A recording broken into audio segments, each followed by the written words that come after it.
Got my laptop set up here in Miami Beach, and I want to talk about volatility crush. So we're post-election right now. The market's about to open, and the S&P's up about 1.5%, and the Nasdaq about 3%. So the VIX is coming down double digits percentage, about 12% this morning. And why is that?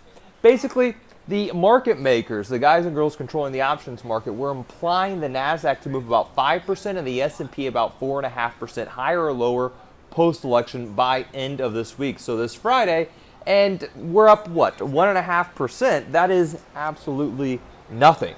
So what is going to happen is the price of the options, not only in the indexes but in individual stocks, unless they exceed that market maker's move, so about 4.5%, 5%.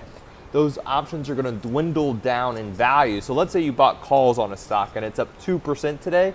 The chances are those call options are probably going to be flat or maybe even down in value instead of up, which you would think they would go up since the stock is up a couple percent. But that is volatility crush. It usually happens around earnings events, Fed days, elections, when there is implying a large move in a stock or in the indexes, and that's what we're seeing post-election. So we could see some volatility. They're still counting votes and more craziness happening here, but just a little lesson. So like, subscribe, follow me on Twitter and Instagram at Lance Ippolito, and leave a comment.